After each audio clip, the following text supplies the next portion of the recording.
Well, it all came to me on election day.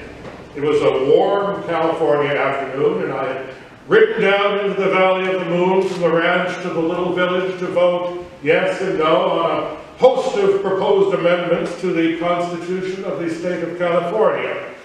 Because of the warmth of the day, I had several drinks on my way into the town, and after casting my ballot, I had diverse drinks after. I then had ridden through the vine-clad hills and rolling pastures of the ranch and arrived at the farmhouse in time for dinner and another drink. How did you vote on the suffrage amendment? Charmian asked.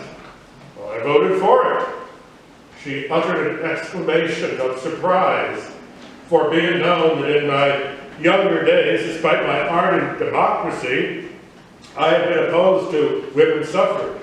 Now, in my latter days, more tolerant years, I had accepted unenthusiastically that it would be an inevitable social phenomenon. I voted for it. Now, she uttered another exclamation. Why did you vote for it, she asked. I answered at length. I answered indignantly. The more I answered, the more indignant I became. No, I was not drunk. No, I was not drunk. The horse I had ridden in on was named Old Outlaw, and I defy any drunken man to ride that mare. And yet, oh, how shall I say, I was lighted up. I was feeling good. I was pleasantly jingled. When the women get the ballot, they will vote for prohibition, I said. It is the wives, the sisters, the mothers, and they only who will drive the nails into the coffin of John Barleycorn. But I thought you were a friend of John Barleycorn, Charmian interpolated. I am. I was. I am not. I never am. Now, I am never less his friend than when he is with me, and when I seem most his friend. For he is the king of liars. He is also the frankest truth-sayer. He is the august companion with whom one meet with the noseless one. His way leads to truth naked and to death. He is the enemy of life and the frankest truth-sayer. He is the teacher of wisdom beyond life's wisdom. And he has clear vision and muddy dreams. He is the red-handed killer and the slayer of youth. And Charmian looked at me, and I knew she wondered where I had got it. I continued to talk. Well, as I say, I was lighted up. In my brain, every thought was at home. Every thought in its little cell, crouched, ready dressed at the door, like prisoners at midnight waiting for a jailbreak. And every thought was a vision. Bright image, sharp cut, unmistakable. My brain was illuminated by the clear, white light of alcohol. John Barleycorn was on a truth-telling rampage, and I was his spokesman. Yet, he was giving away the choicest secrets of himself. Now, there moved the multitudes of memories of my past life, all orderly arranged like soldiers in some vast review. It was mine to pick and choose. I was lord of thought, and master of my vocabulary, and of the totality of my experience, unerringly capable of selecting and data and building my exposition. For so, John Barleycorn, tricks and lures, setting the maggots of intelligence, gnawing, whispering his fatal intuitions of truth and flinging purple passages into the monotony of one's days. Though I outlined my life to Charmaine and expounded on the makeup of my composition, my constitution, I was no hereditary alcoholic. I had been born with no organic, chemical predisposition to alcohol. In this matter, I was normal in my generation. Alcohol was an acquired taste. It had been painfully acquired, to be sure. Alcohol had been a dreadfully repugnant thing, more nauseous than any physic a doctor might give one. And even now, I do not like the taste of it. I drank of it only for its kick. And from the age of 5 to that of 25, I had not learned to like its kick. 20 years of unwilling apprenticeship had been required to make my system rebelliously tolerant of alcohol, to make me, in the heart and deeps of me, desirous of alcohol. I sketched my first contacts with alcohol. I told of my first intoxications and revulsions, and pointed out always that one thing that had won me over, namely the accessibility of alcohol. Not only had it always been accessible, but every interest in my developing life had been drawn me to it. As a newsboy in the streets, as a sailor, as a miner, as a wanderer in faraway lands, always where men came together to exchange ideas, to laugh and boast and dare, to relax, to forget the dull toil of tiresome days and nights. Always they came together over alcohol. The saloon was a place of congregation. Men gathered around it as primitive men gathered about the fire in the squatting places and the fires at the mouths of caves. I reminded Charmaine of the canoe houses in which she had been barred in the South Pacific, where the kinky-haired cannibals escaped from their womenkind and feasted and drank. Sacred places, taboo to women under the pain of death. As a youth, by way of the saloon, so I had escaped from the narrowness of women's influence into the wide, free world of men. All ways led to the saloon. The 1,000 roads of romance and adventure drew together in the saloon, and thence out and over and on into the world. The point is, I concluded my sermon, that it is the accessibility that has given me my taste for alcohol. I did not care for it. I used to laugh at it. Yet here I am, at last, possessed with the drinker's desire.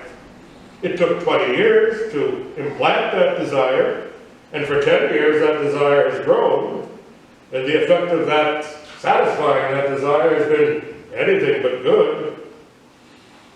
Temperamentally, I am wholesome-hearted and merry, yet when I walk with John Barleycorn, I suffer all the damnation of intellectual pessimism.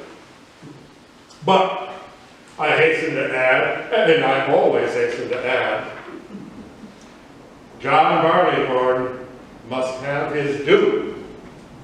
He does tell the truth. That is the curse of it. The so-called truths of life are not true. They are the vital lies by which life lives. And John Barleycorn gives them the lie. Which does not make toward life, Charmaine said. Very true, I answered, very true. And that is the perfectest hell of it. John Barleycorn makes toward death. And that is why I voted for the amendment today. I read back in my life and saw how the accessibility of alcohol had given me the taste for it. You see, comparatively few alcoholics are born in a generation. And by alcoholic, I mean a man whose chemistry craves alcohol and drives him irresistibly to it. The great majority of habitual drinkers are born not only without a desire for alcohol, but with an actual repugnance toward it. And not the first, nor the 20th, nor the 100th drink has succeeded in giving them a liking for it. But they learn, just as men learn to smoke, and learning to smoke is a lot easier than learning to drink. They learned because alcohol was so accessible. Women know the game. You pay for it. Wives and sisters and mothers. And when they come to vote, they will vote for prohibition. And the best of it is that there will be no hardship worked on the coming generation. Not having access to alcohol, nor being predisposed to alcohol, it will never miss alcohol. It will mean life more of young girls born and growing up who will come to share the lives of those young boys. Why not write it up? Why not write all of this up for the men and women coming, Charmaine asked. Why not write it up so as to help the wives and sisters and mothers to the way they should vote? The memoirs of an alcoholic, I sneered. Or rather, John Barleycorn sneered, for he sat there at my table with me in my pleasant philanthropic jingle, and it is a trick of John Barleycorn who can turn a smile into a sneer without an instant's warning. No, said Charmaine, ignoring John Barleycorn's roughness, as so many women have learned to do. You have shown yourself no alcoholic, no dipsomaniac, but merely a habitual drinker, one who has made John Barleycorn's acquaintance through long years of rubbing shoulders with him. Write it up and call it alcoholic memoirs.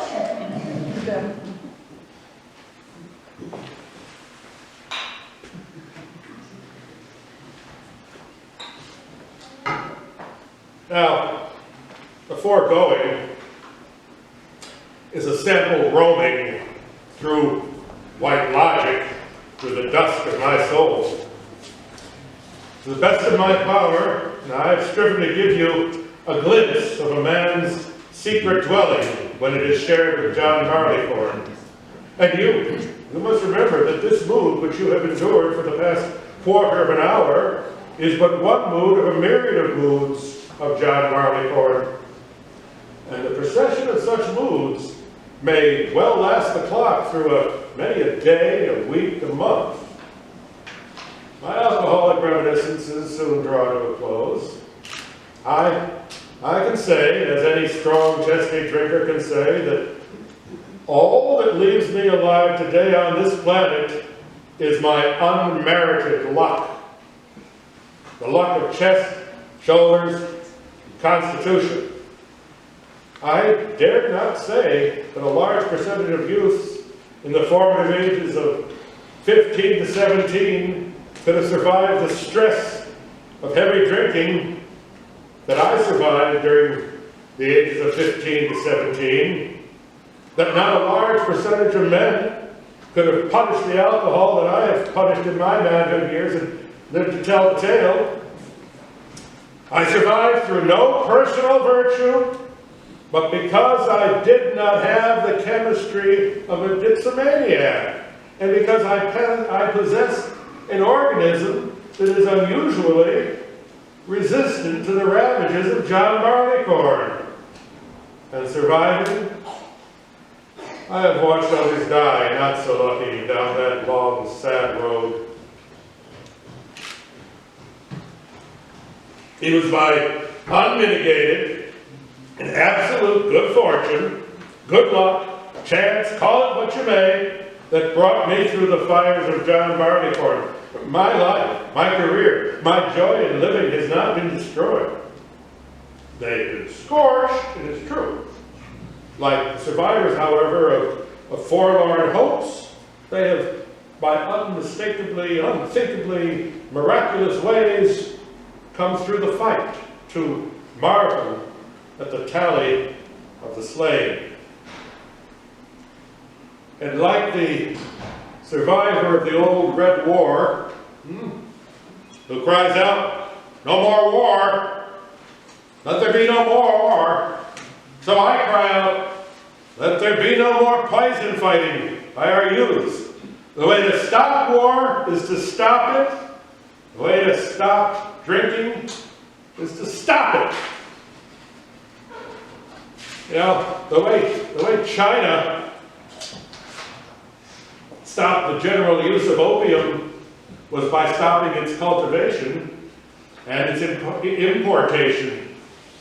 The philosophers, the priests, the doctors of China could have preached themselves breathless against opium for 1,000 years, and the use of opium, so long as it was accessible and ever obtainable, would have continued unabated.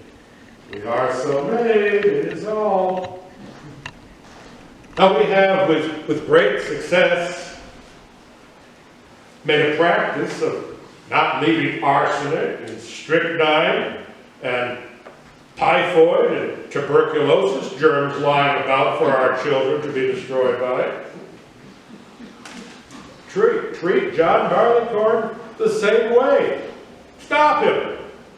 Don't let him lie around licensed and legal to pounce on our youth. Not of alcoholics, nor for alcoholics do I speak. No. I write for the youths, for those who are to come, for those who possess no more than the adventure stings and the genial predispositions and the social man impulses which are all twisted awry by our barbaric civilization which feeds them poison at all corners. It is for the healthy, normal boys now born or being born for whom I write. And it was for this reason, more than any other, more ardently than any other, that I rode down into the Valley of the Moon all a jingle and I voted for equal suffrage. I voted that women might vote because I knew that they, the wives and mothers and daughters of the race, would vote John Barleycorn out of existence and back into the historic limbo of our vanished customs of savagery. Now, if I thus seem to cry out as one hurt, please remember that I am one who has been sorely bruised. And I do not like the thought of any son or daughter of mine or of yours being similarly bruised. The women are the true conservators of the race. The men, we are the wastrels, the adventure seekers, the gamblers. In the end, it will be by the women that we will be saved. About a man's first experiment in chemistry was the making of alcohol. And down through all the generations to this day, man has continued to manufacture it and drink it. And there has never been a day, never, when a woman has not resented man's use of alcohol, though they have never had the power to give weight to their resentment. The moment women get the vote, they will put John Barleycorn out of existence. They will close the saloons. In 1,000 generations to come, men of themselves will not close the saloons. As well, you might expect morphine victims to legislate the sale of morphine out of existence. The women know they have paid an incalculable price of sweat and tears for man's use of alcohol. Ever jealous for the race, they will legislate for the babes, like that one back there, of boys yet to be born, and for babes of girls too, for yes, they must be the mothers and wives and sisters of these boys. And it will be easy. The only ones who will be hurt will be the topers and the seasoned drinkers of a single generation. I am one of these, it is true, but I make solemn assurance, based on my long traffic with John Barleycorn, that it won't hurt me very much to stop drinking when no one else is drinking and when drink is no longer obtainable. On the other hand, the overwhelming proportion of young men are not normally alcoholic. That never having access to alcohol, they will never miss it. They will know of the saloon only in the history pages, and they will think of the saloon as some old quaint custom similar to bull baiting and burning of witches. Thank you.